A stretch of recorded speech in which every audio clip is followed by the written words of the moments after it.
There's something very special and unique between us two that nobody else can really... Emulate? Yeah, emulate. Yeah, it's a great word, actually. That's exactly what I was trying to say. And just Okay, like that, we he's finish each other's me. We finish each other's sentences. Yeah, so like a lot of times I'll start a sentence and have no idea where I'm going with it, and he's like, oh, okay, I see where he's trying to get. Just pull the word out of the air. And so he'll go and do that, and he took vocab enrichment, and I didn't, so...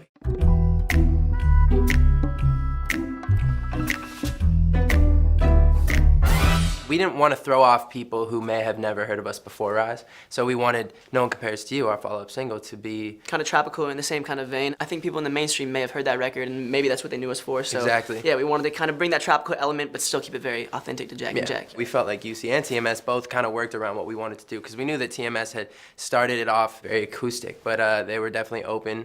I say they, I've honestly never met them. I don't know if it's one guy or multiple people. Bless you, though, and thank you very much for coming up with this track.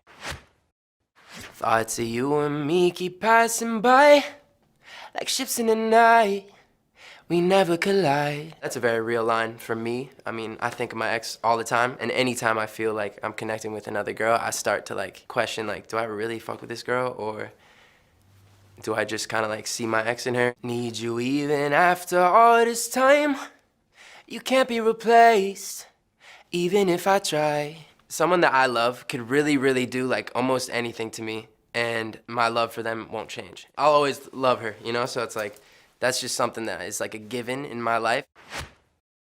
I'm looking at her face, but I'm seeing you. I know no girl ever wants to hear that, like, you know, their face is being replaced, so to speak, but it is the harsh reality. Anytime somebody gets out of a relationship, they tend to compare. And so I definitely, like, you know, post my last relationship, I definitely kind of went into a phase where I was like, you know, kind of trying to fill the void by either like going out or, you know, like maybe I'll just like have like a one night stand over here, and like it just means nothing at the end of the day. And you think personally that it's gonna like, you know, help you cope, but it always ends up backfiring. She's sleeping on your side, what can I do? I think everybody notices in time that like the only thing that can heal it is time.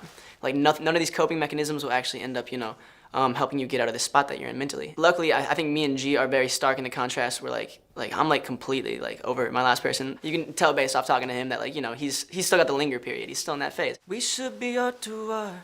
My mind is on you. I try, I really do. The way I see heart to heart is like, you know, why can't we just like chop this up? Like, why can't we just talk about this, and like, why can't we just open our hearts to each other and like figure out what went wrong? You know what I'm saying? Because a lot of like relationships kind of end in a dismal spot. Like with my last one, like there was like, you know, kind of confusion, like distance kind of separated us, but like there was never like a true closure period, you know, or like a true like, you know, sign off message, like, okay, this is why it happened. Like there was never like too much clarity on either of our ends.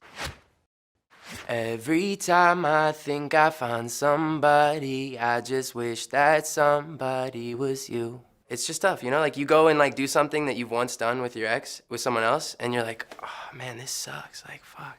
This is like, I'm sad right now. There's no way that someone else could make me ever feel the same way that you do. No one compares to you. During those 16 months or 18 months or whatever it's been, I'm not counting. No, however long it's been, I've connected with another person, and I've had moments where I'm like, damn, like, do I love this person? At the end of that thought, I'm always like, I always get to the bottom, and it's just like, no, I don't. Make it hard for me to love again. Oh, where do I start? And when do you end? Even if I tell myself I can, I know that I'll break before I can bend. Yeah. Maybe you like go through the ice cream and TV phase, and then it's like club nonstop. My manager went and got me like DQ, and there's only one DQ in LA, and I didn't even know at the time, and DQ's like my favorite thing. We're from Omaha, Nebraska, so Dairy Queen's like everywhere out there because everyone's like extremely overweight, and I used to eat it all the time. And so after my breakup, Adam comes up and he's like, I got you Blizzards, and I'm like, yo. And then that was one night, and then after that, it was like, we went out for like 3 months straight, and it was just like, crazy. Yeah, I'll never do that again. If you guys did it right now, if you were thinking of a song, would you be able to figure it out, do you think? Probably not, because I'm thinking of 3, 2, 1. Run it through the 6 with my woes. Okay, it didn't work. No, I was going to Juice WRLD. I don't know why, it's the first time I came to my mind, is Know Yourself. Nah, but it's just got to happen like on like spur of the moment type stuff, you know? You can't really plan it. No, maybe later though. We'll try again at the end. Yeah. Okay.